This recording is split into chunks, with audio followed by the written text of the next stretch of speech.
Hello, everyone, and welcome to this weekend Hospitality Marketing Live show number 411. I am your host, Loren Grace. Pardon me while I adjust the microphone if you're hearing some background noises too. I just realized it was a touch lower than last I used. Welcome, everybody. Friday afternoon, Friday morning, actually, Eastern time. Still getting used to the shifting from all the travel and so forth. And again, my apologies for the Spartan backdrop. We will continue to work on getting that improved as time goes forward. Obviously, not a TV studio background quite yet, but we'll get there. I want to talk today about the fact that it is currently June 23rd, 2023. And as such, we are but a brief weekendish and a day or two away from a very large change in a lot of people's lives on online business. And that is the transition from Universal Analytics with Google um, going dark and going where we are now using GA4.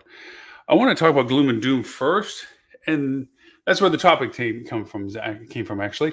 And the topic is, of course, um, that be prepared for the analytics dark age. It is sad that we have so many circumstances for so many upcoming people within the hospitality industry that their metrics, the data that is used to determine the success and or functionable insights as to the engagement of people online with their products, their hotels and resorts and restaurants and so forth, is about to fundamentally change. Now, some are well prepared, some are adequately prepared, some are under the illusion that they are prepared, and most are not prepared at all. And I say this from firsthand experience. This is not a third-party observation where I'm wagging a finger at people and just allocating out these perceptions. This is firsthand experience of dealing with requests, engagements, our participation with people. We're constantly asked what part of our facilities is what we do. We're kind of like a SEAL Team 6. We come in and fix things. We're the quiet people that people know that they were word of mouth and so forth. I can test that by just looking at our website in the sense that we don't advertise, never have advertised ourselves. And we do wonderful work and have had successful work for many, many years. Anyway, we fix things. And so we're often called in opaquely to help in processes with a lot of third parties that you have hired to help them get ahead of problems that they don't have internal bandwidth for and or resources for, or just as simply the scale of demand is required that they need extra hands to help with. And there's this absolute delusional perspective from people that are being told that they're prepared for GA4 transition. And we flat out know that they're not.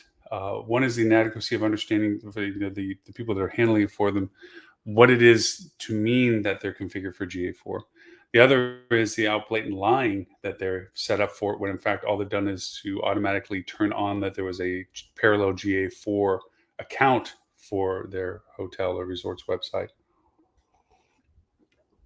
And then there is the more demising aspect where they've actually lied that they have facilitated all that's necessary for a smooth transition between GA4 and old Universal Analytics. And those are the dangerous ones because they willfully, knowledgeably know that they haven't set up true transition. And they know they're going to use the excuse of Google. Well, Google changed this on us. Google ever changes and it's always being updated. We had it set up, but it didn't work out. And they're going to be, the BS is going to get bought by their clients as true because they have a misplaced trust in these agencies that what they're telling them is accurate information, when in fact it was just the agency not dedicating resources or not having knowledgeable resources and not setting it up correctly. Let me give you some practicals as to what I mean. So for most people, if you have access, which I always think you should because it's your asset, access to your analytics, if your configuration for Universal Analytics has not been moved over to GA4, you should see a big red banner on the top of your analytics dashboard that says, notice as of July 1st, this account will no longer be drawing in data. You must turn over to GA4. Okay. Well, if that's still there, you're not set up.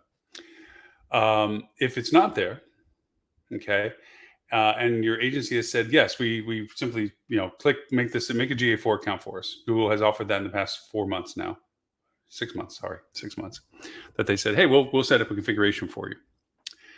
That is not pure transition. That is just setting up an account for you. And their default configuration of tracking is as close to useless for a hospitality business as it can be. There is no real metrics to this.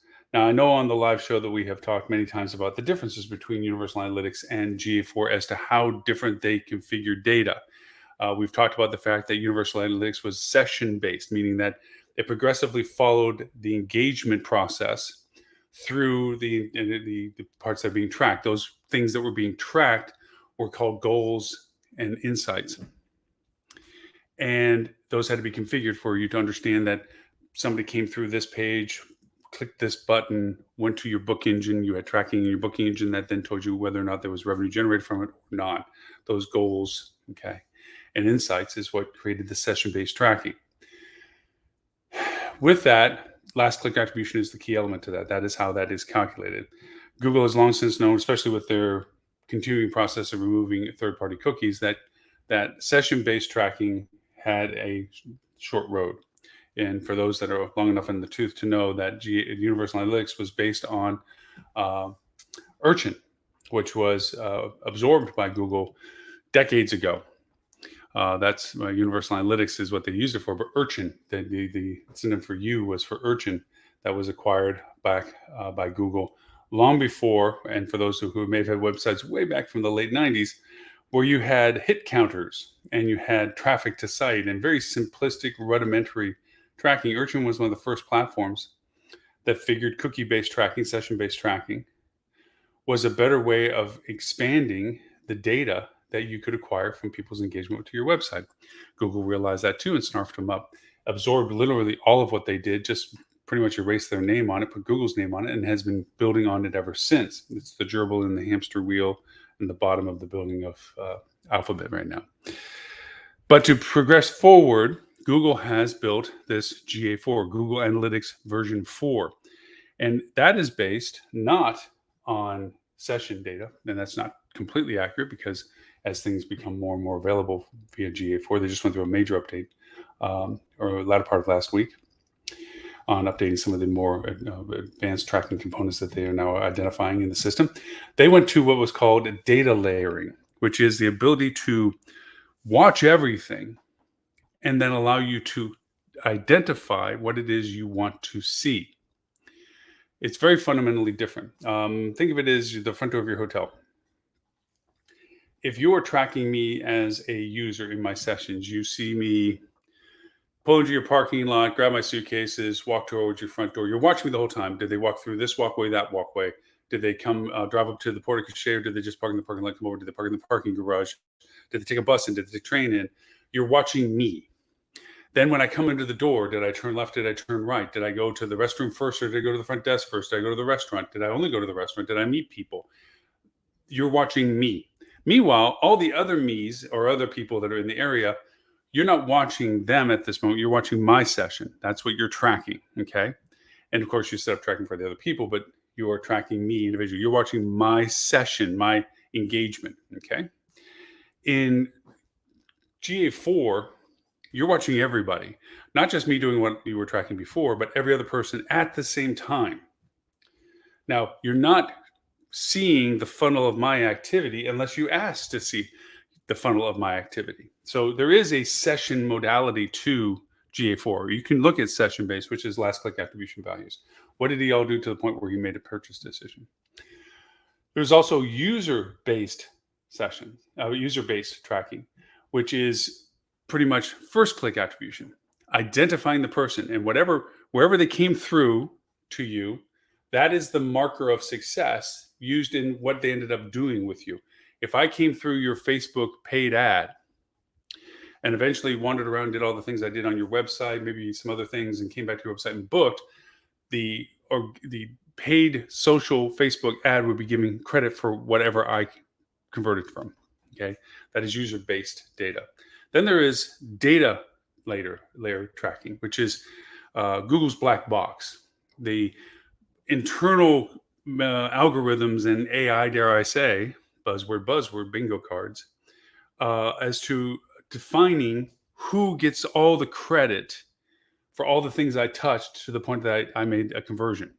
Now, we've talked about attribution modeling well over the years now. My favorite combination is frequency and time decay, which is if I touched time decay is where if I touched a site, maybe your social organic, but I didn't touch it again, that value proposition to the attribution of my conversion diminishes over time. That's called time decay attribution. If you include frequency attribution, if I went and touched your organic social 3, 4, or 5 times, because of the frequency, it would add more credit of attribution to your organic social that I touched because I was a frequent user of it. It added to the where did I derive this business question answer from? Because I went to your organic social so many times, it's given more value in the attribution model. Google has devised via all of their knowledge base as to all the things that I've done and how I do it and how I connect and so forth, that they can calculate a more, well, let's say for now accurate, but a more dispersed attribution model. They won't tell us how. This is the black box function of it, as to how they assign all of the variables of all the things I did to determine the conversion value. So it will attribute all of the things I touched a certain amount of credit in the attribution string. So GA4 has these capabilities. You can decide which one you want to use, really. Strangely enough, um, the ones you choose can create a compatibility of the data that you're currently getting from UA, but it isn't the same. The numbers are not the same. And to be realistic about all things, so people always think, they begin to think that websites are points of truth for all traffic. They're not. In addition to all the business you get that doesn't use the internet, and you may think that that's a smaller or diminishing number, is also the fact that there is a lot of blocked transfer of data.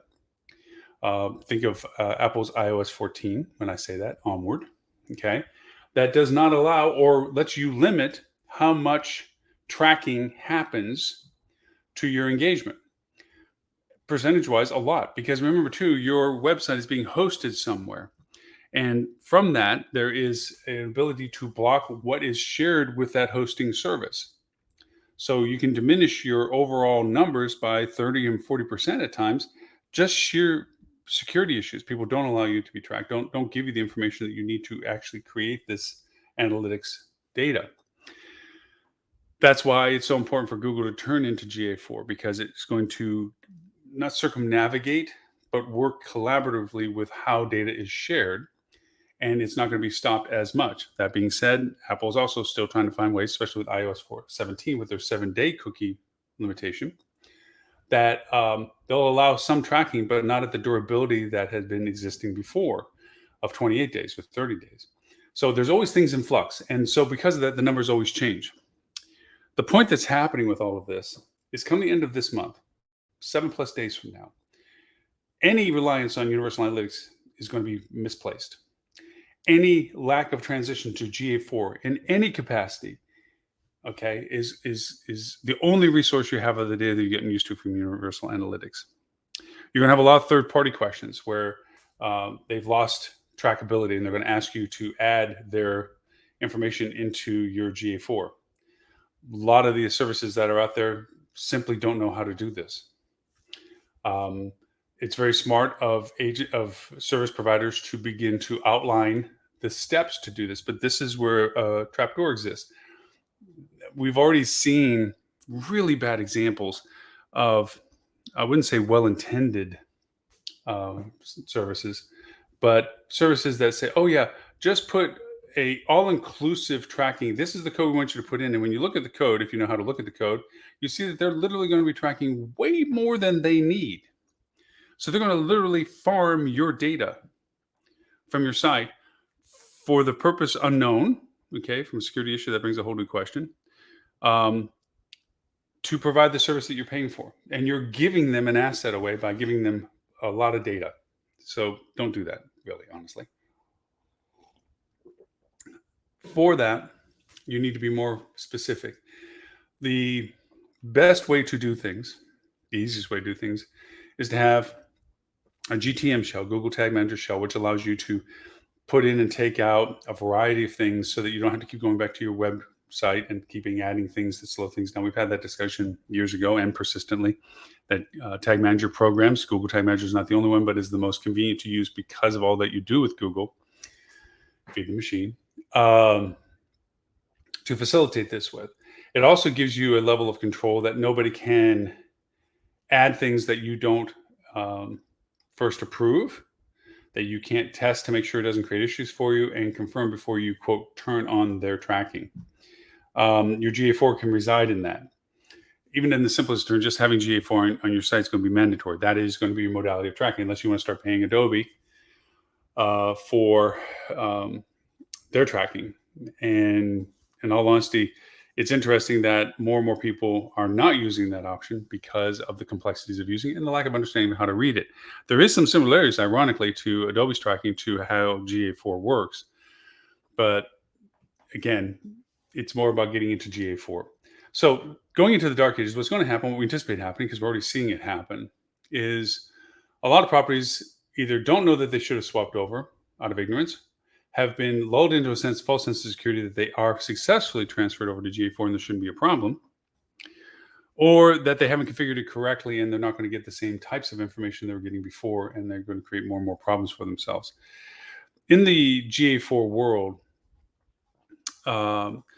there is a need to create triggers that will look for particular type of information. Now, there's a couple of added aspects to this, which is what I really want to get to in today's show, and that is data.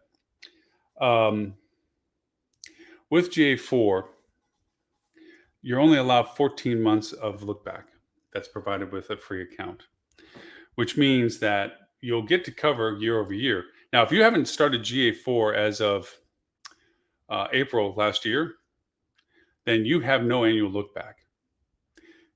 Come July, because your UA data doesn't transfer over. UA data turns into legacy data. And since you're not tracking in the same way, it's not a comparable numbers to numbers match. When you start looking at last year, year over year, to this year over year, the numbers don't match. Traffic numbers, conversion numbers, referral sources, so forth and so on. They just don't match. One of the reasons why you only have 14 months of look back is because of how the modality of GA4 works. It tracks everything all the time. And so for that reason, that is a enormous amount of data in anybody's world. And so it'll purge out the space unless you find storage for it. Lo and behold, the most convenient first step for storage is Google's own storage offer, which is BigQuery. BigQuery is literally that big data warehouse. It's like you can lug anything in any format, in any condition, and you just put it in there. And for now, it's very affordable. To buy, quote, a token for BigQuery, you have to have a couple of terabytes before you need another token. And the tokens are like $5. So you can see how it can build in price depending upon the volume of traffic to your website, but also how affordable it can be until that circumstance comes up. The issue with all that, if you do create a BigQuery account connected to your GA4 account, then you can store more historical data past the 14 months. It'll allow you to add in there. It also gives you affordability as a working tool. And that's the part I want to get to, because as much as gloom and doom, the title of, you're ready to go into the dark ages of analytics, there will be a point of enlightenment that I think comes out of this. Once we go through the troubled waters of people's stark reality of their lack of analytics, they're scrambling to get that fixed. And their emergence into what that really means to them in the new world with GA4 as its fundamental analytics tool. And that's why I want to get into the BigQuery stuff. It kind of goes hand in hand with the buzz discussion of AI. AI is fascinating, as all of us know, and AI is troublesome, and AI is of concern, and AI has changed our perspective on society and the job futures and the job stability of people and what have you. And you throw robotics in there, and you throw data in there, and you get into the worries of a matrix society kind of thing in the future tense and all. And yes, all of those things. But there are some fundamental working factors. There are benefits to using AI right now. And there's a benefit to using data right now. Now, I'm going to skip over the AI aspect of our conversation and go strictly to the value proposition of what we really can use right now. AI is a part of it. AI is a tool for it, but AI is not the catalyst of it. We with GA4 and its ability to track so much, there's two fundamental things that it does that we want it to do. Forensic or reporting processes, forensic being that we're always looking backwards.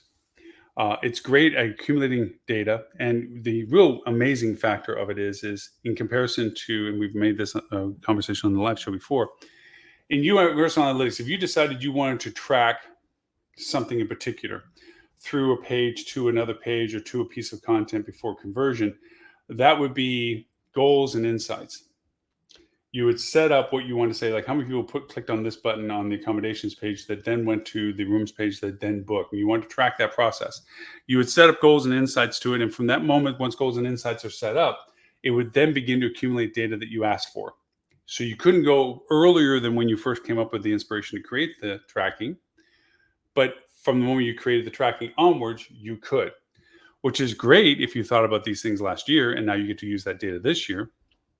But not helpful if you really wanted an answer to last month and you just figured out how to track it this month. GA4 is wonderful because you can.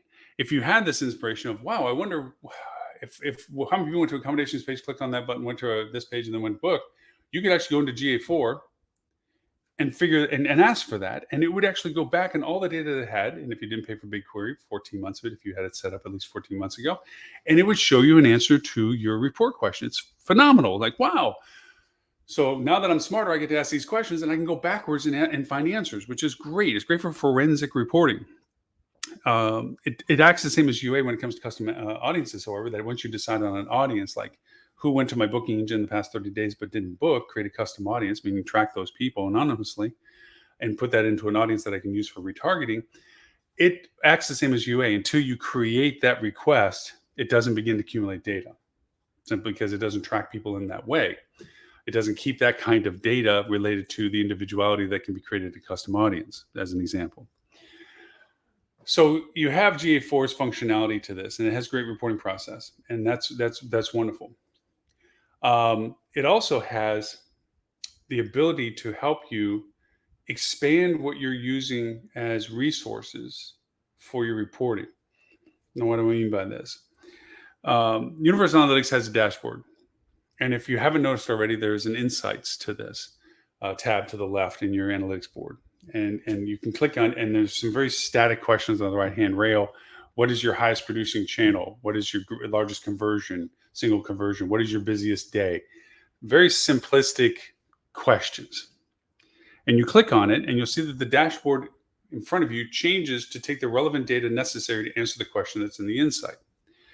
What makes those insight tabs is called long language.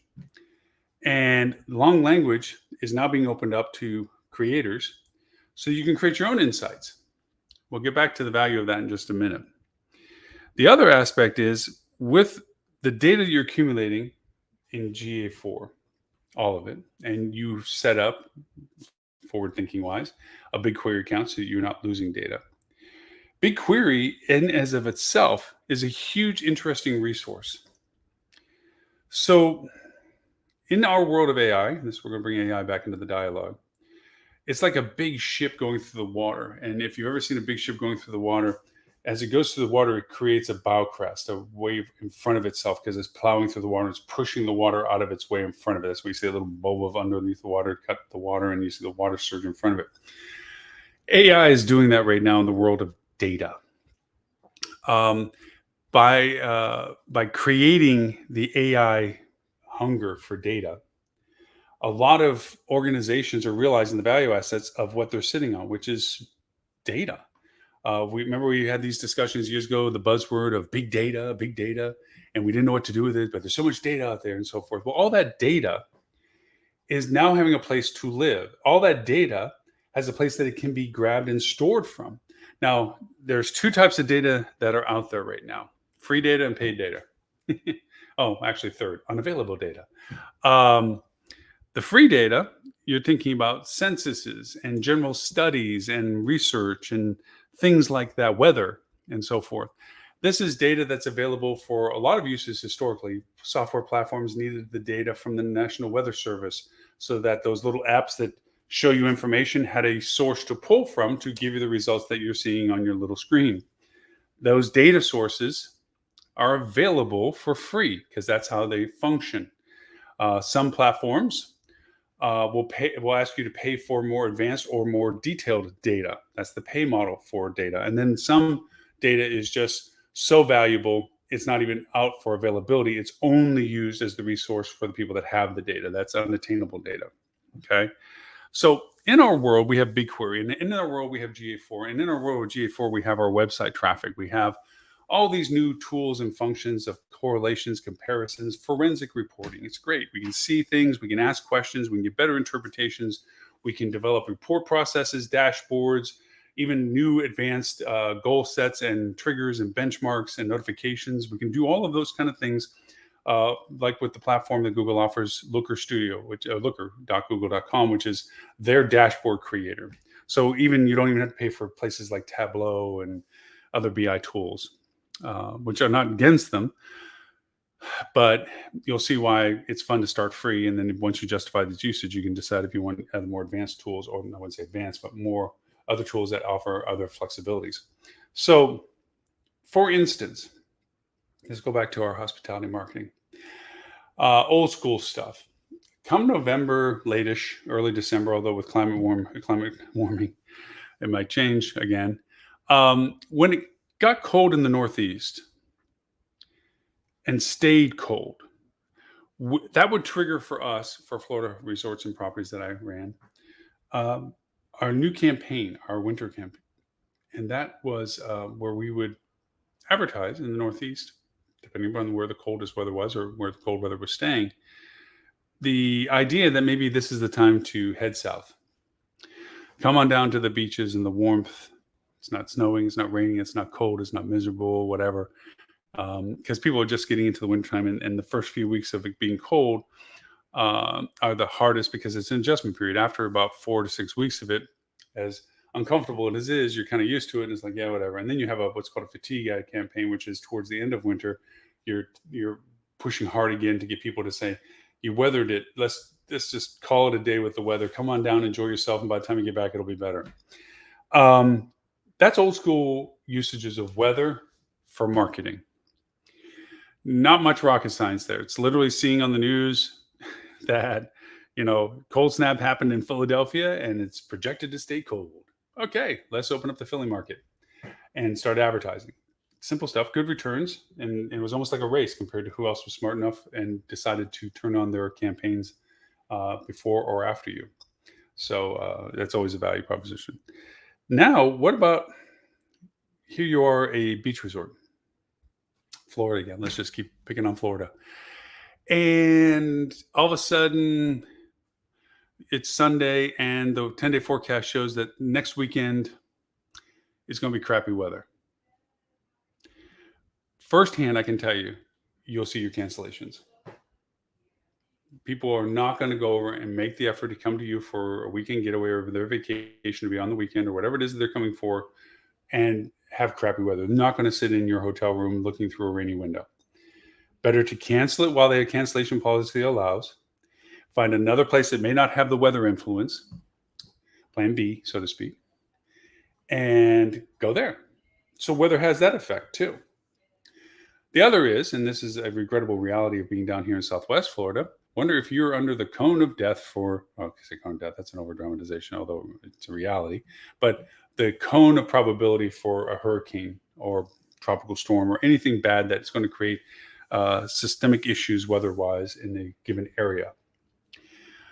Cancellations abound. You know that from airlines. Airlines offer cancellation without fee policies. Hotels allow expansion of their cancellation fees so that there is no penalty for people having to cancel the fact that, no, they're not going to stay at a hotel in front of a storm. Weather has that effect as well.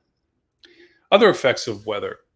You have a mountain resort in Vail or Aspen or someplace that has its slopes and so forth, and you're waiting for the first snow.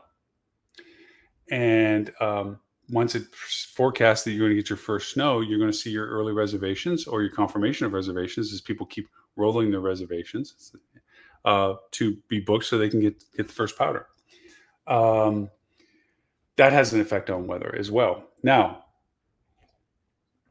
let's translate it into why we're bringing up this weather conversation. Wonder if you were tracking weather. And I used to do it old school, by the way, as a GM. We used to keep a daily log, especially when I was in Florida Keys. It turned into almost a Bible, where we kept track of what the day's events and weather and things were like. Like, road was reduced to one lane in front of us, which was A1A for us. And so it really slowed down traffic, got a lot of walk-ins because they were so tired they didn't want to keep going down the islands and just figured they'll go to the first hotels available because we're in Key Largo. Or, squall line came through and got a lot of cancellations for this weekend because it looks like the weather's going to hang over the weekend or something. We kept these observations so that the following year, when we look at comparative year over year, like, are we at pace and are we looking to get the same kind of business or potentially more business or whatever, we can look at last year's log and say what influenced this date last year to know whether or not we can expect the same impacts or not. If we look back and it was a bad weather day and here we're having golden weather, we know that the negative impact from last year, the numbers in comparison, were artificially hit because of the weather, and we know that we can expect different results. Well, that's a forensic use of weather in an old school way. The new school way is if you were tracking weather as data and then correlated that to your historical business and created comparisons as to whether weather had an impact on your pace of bookings, demand of date, and what have you, you now have a working model to determine, based on your current weather forecast, what, if any, influence, correlation, confidence factor, it would have on your pace or pickup or ability to book for the dates you're reviewing. So, practical terms, you have weather data and you're seeing 10-day forward forecast is beautiful for this upcoming weekend. So you know that is not going to be a negative impact on demand for your weekend for last minute window pickup and so forth. So you can push your rack rate because you know that weather isn't going to discourage people to come to you. You know that they're not necessarily flying in, so it's not like you're trying to chase down somebody that flies to your market because that's too short of a window. So you look at your drive market. What other considerations for drive market? Are they leaving bad weather? Are they okay with weather? Are they not going to leave from where they're at because it's going to be hard for them to get up because they're getting crappy weather because they're in the drive market north of you that has the front line that didn't come down to you, and they're just in such terrible weather it's not comfortable for them to leave, or at least a challenge for them to leave, and whether there's an impact to it. There might be that pushes them to leave. Who knows? But having the data would mean that you can see that. Then if you look at your GA4 analytics, you can see the geo source of your current bookings, not in GA4, but in your folios, but also in GA4, you can see your historical search patterns for geo as to whether or not they came from the cities north of you, and see whether or not that is a consideration, if weather has a consideration. But having that data can determine whether or not you can hold rate. Do you need to drop rate as a solicitation of engagement? That maybe if we lowered the rate threshold, that would drive more interest to us or steal business from comps that may have already run a lower rate than us. These are the decisions you deal with every day running the hotel. But do you see how weather data can be helpful? I'll give you another example beyond the weather. And we've talked about this several times about the dynamics of travelers' budgets. We just did on the podcast. We'll recap it here. There's any consideration for travel. There's four aspects of cost associated with the consideration of travel. You have transportation cost, you have accommodation cost, you have food cost, and you have entertainment cost. Those are the four primary aspects of transient travel cost factors. And if you break this down in an upward way, those four considerations are based per travel. On average, there's 2 travel times that a domestic U.S. family will take. Of that, the larger, there's usually one larger than the other. The one is a larger, more summertime-based seasonal demand effort, whether it's spring or summer, what have you. And then there's a holiday-based travel, which is usually shorter and more defined. Talking about the longer duration transient one, the current the current calculation for average spend of vacation for the U.S. family, and we can go into the statistics of average family and so forth, is around $3,600, which is about $200 more than last year's estimate of cost per family for summertime travel. Now, going to the family unit, family in general, whether it be for 2 children and depending upon age and so forth. Okay. The A person or family usually spends 10% of their gross salary combined for vacation in general, for the 2 vacations we're talking about per year. So a $100,000 family income means that $10,000 is being spent maximum for family vacations. That's to include the 2 that we talked about and ancillary ones. They might do weekend getaways and so forth and so on. And again, if it's based just on the 2 vacations, then 2/3 of that goes towards the seasonal travel, which is summer or spring travel. Of that, it's broken into 4 components, as I mentioned: transportation cost, accommodation cost, food cost, and entertainment cost. Transportation, and I say this firsthand also, is different in consideration in the domestic US and Canada for that matter, because we don't have an infrastructure of mass transit as we do. Unless you're walking across the street with your suitcase in the US, you're either driving there or you're flying there. And nobody takes a 3-hour Uber drive, really, unless you live in New York and have no car and you don't have a train way to get there. Trains are not a strong consideration of mobility. Obviously, in the Northeast, it is a better consideration because there is some train network. But for the most part, anything regional, cross-regional, south to north, north to west, east to west, whatever, is pretty much by fly or drive.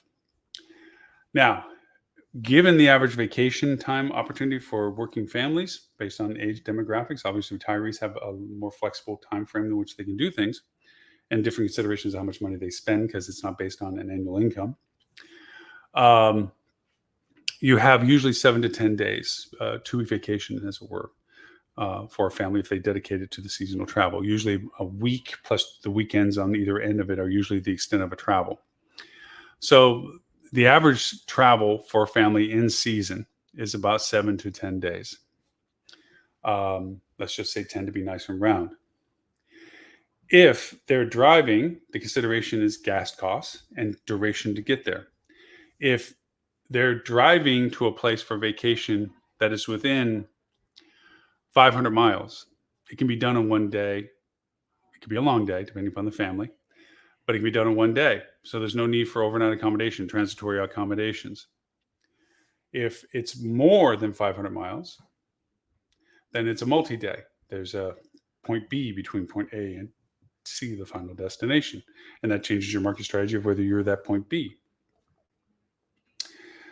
If you were, and I'm getting to a point of why we're bringing all this up, if you were to take the data of traffic densities on major highways, not municipal highways, not state highways, but highways, and you were to look at the traffic densities and see where they change from where to where between there and there. So between A and B, 100,000 cars, let's say, are running on a road. And then between point B and C, 80,000 cars are running on a road. That means 20,000 people, or 20% of the traffic that came from point A, didn't get past point B. Those people, depending upon the distance between point A and point B, let's say a few hundred miles, obviously, travel time, might be looking for point B accommodations. There's a market strategy. That means point A is a market for point B to consider. That's a drive market. Same too for point C. Point C should be targeting point A because they know that they're coming to them, because from point B to point C, the 80,000 people that started in point A now went down to 40,000 by the time they got to point C. So point C is a destination for a large chunk of them. Some pushed through, some didn't, whatever it is. Point C is a large consideration potentially. Why am I bringing up traffic? Well, let's bring up more traffic. Wonder if you knew gas prices on that whole road between point A and point C. Wonder if you knew what gas stations were the ones that required the most filling up, because that's the most likely that people stopped at to fill, which is usually about 200 miles. We had this discussion in granularity on both the live show and the podcast about 2 months ago, where you could target people based on looking at gas stations refill rates and know that that is a feeder of market for you, because that's a transitory place compared to people getting to you anyways. But that data is there. Now, this is raw data, and this is a lot of data to look at. You're looking at gas prices, you're looking at gas refills for gas stations on all these routes. And what the routes I'm talking about is a radiant from your location. The radiant of 250 miles, the radiant of 500 miles, the radiant of 500 miles plus. And you get to a point, if you're a true destination, then your rating can go even farther than that for drive market. But if you're not a destination, but a place of interest, okay, that is a part of either a process or even as a destination, but it's not worth a 1,500-mile road trip. You're not Disney World, okay? And the 15-mile road trip might be because gas prices are lower and air prices are higher. You have to look at realities of numbers. Then this affects your drive market. If you have that radiant and past this radiant, it's really going to be a fly market. Okay, then you have to look at the cost of transportation for flights. Let's get to flights. We just talked about roads. We talked about gas. Let's talk about flights. Wonder if you had data associated with all of the costs of the flights coming to your destination or to the airport that people come to get to you. Okay, the hub, the main airport that people go to get to you. And you knew what the flight costs were and where they were coming from. And more importantly, from where they came from, because domestic airlines run on a hub system except for Southwest. The hub that they came from, what market did that hub feed that had to go through that hub to get to your destination airport? That's data as well. So what if you took all this airline pricing, amount of inventory coming to your market, source of where they're coming from, markets that feed those places that bring them to you. You have your drive market, you have your road densities, you have your gas prices, you have your gas refill stations to know when they refill. You have this data. Oh, and let's throw in the stuff we were talking about before, the weather data, where the rain has been historically, where the rain is projected to be forecast-wise, or snow, or humidity, or sun index, or all these things. And you said, wow, wouldn't it be cool if we could look at all of this stuff together to see how they may interact for us to determine how that affects not only our success in our marketing, but the logistics of where we should market. Well, that brings us to BigQuery. Because BigQuery is a place that you can put this data. For instance, you can get National Weather Service data, raw data, in a format that is usable and put it in BigQuery. You can get traffic data, put in BigQuery. You can get census data and put in BigQuery. Airline data, you have to pay for. That's that to get usable data, not scraping it. And if you know what scraping is, not here to teach you that. We do that in our hospitality club. Actually, we teach people that advanced marketers tools to use that can scrape data and put it into a format that's usable. Just so you know.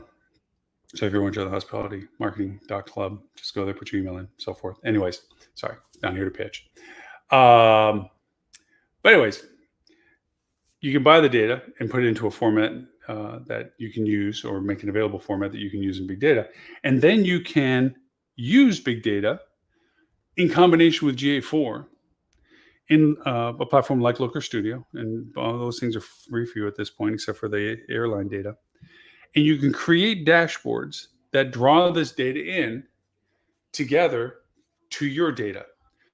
So simple examples are, what was the weather like in combination to the date sequence that I'm looking at and our pace and production and our web traffic?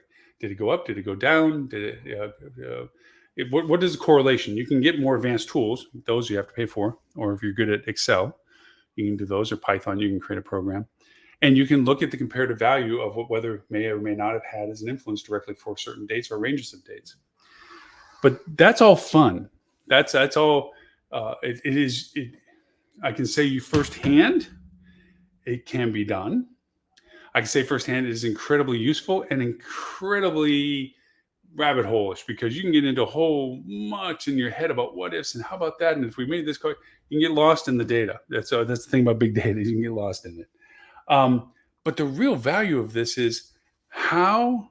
I mean, because it obviously can tell me maybe insights I didn't have about my data forensically, historically, reporting data. Like, wow, I didn't realize the correlation between the weather patterns and my demand pace. I know it sounds like Captain Obvious, but having the data to back it up solidifies arguments and conversations.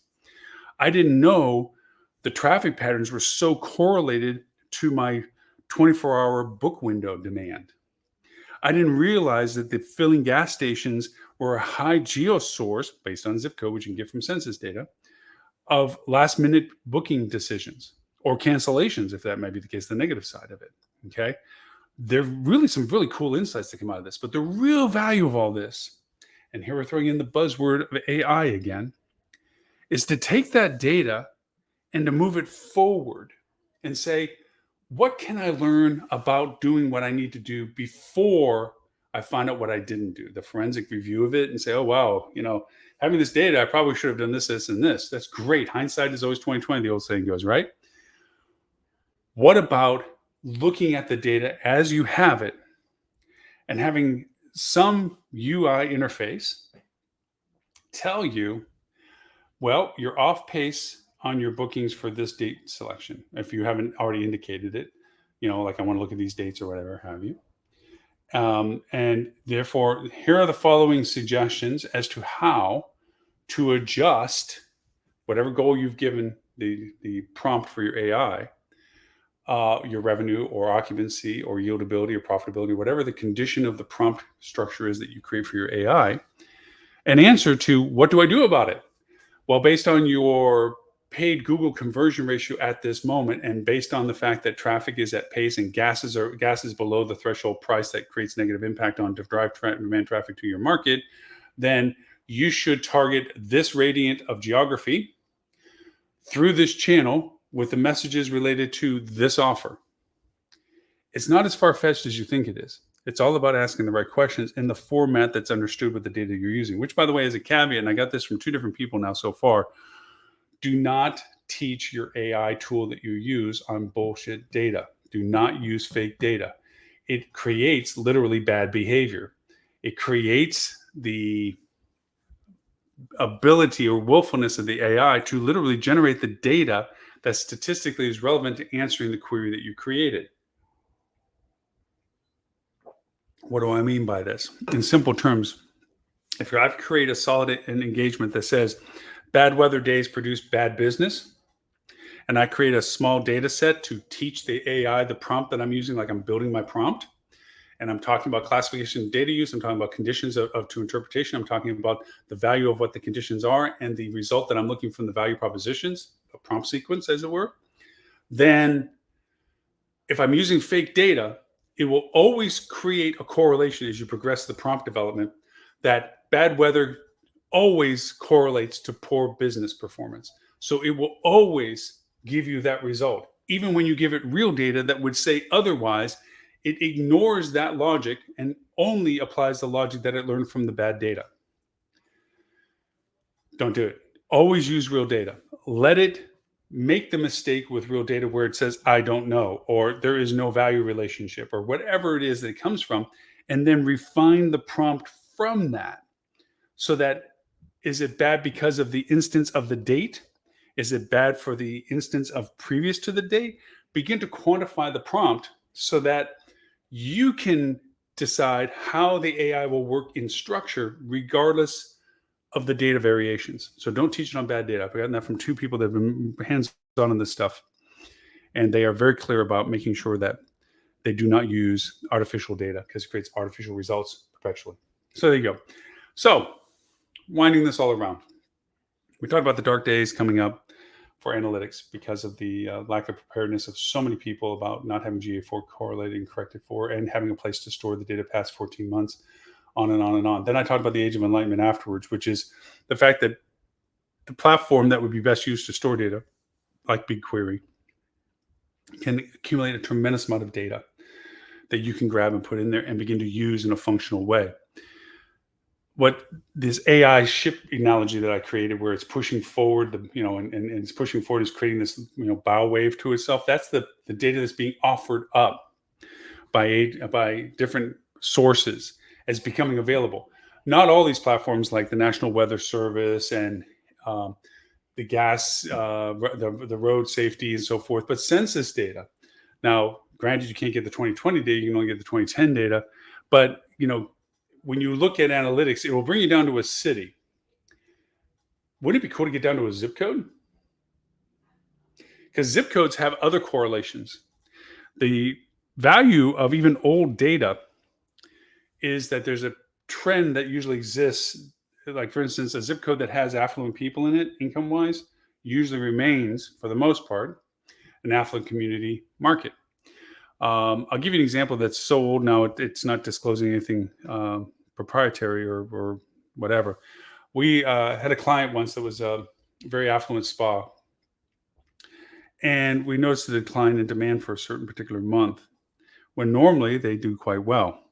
And so we sat down and we said, what are the real factors about the guests coming to the spa? And it was very clear the most captain obvious one was they had to have the money to do it. They needed to have the income capability. So that's the criteria that we based on. So we looked at, this is a forensic review, we looked at their previous 3 years of guest folio, not for people's names or emails or anything like this, but just general information, primarily zip code. And we created a database of all the zip codes of all the people that had come to the resort for the past 3 years. And then we went to the census data and correlated those zip codes to income. And what we did was we created a threshold. We knew these zip codes produced these people. Now, what we did was we created a X and Y axis, a quadrant system for those familiar with it. One axis was the scale of the income level of the zip code of the database we had. And remember, the database we had was of actual previous guests of zip codes. On the y-axis, we put it as the amount of revenue those zip codes generated for us over the period, the historical period that we had the data for. So what you had was a quadrant system. The ability financially, according to their geolocation of zip code, to come to the resort, the spa. And then the y-axis was their actual development of revenue for us based on their zip code. So all the zip codes that were in the upper right quadrant, the good quadrant, were zip codes that had the propensity capability at the income level, according to our database, to come to the resort, and that they generated revenue, the most revenue. They were the good people. We liked those people. They were coming to us. They were spending money with us. All of the zip codes in the lower left quadrant had the financial means to stay with us, had historically done so, and currently have the statistical relevance to have the income that they did, but they didn't produce revenue for us.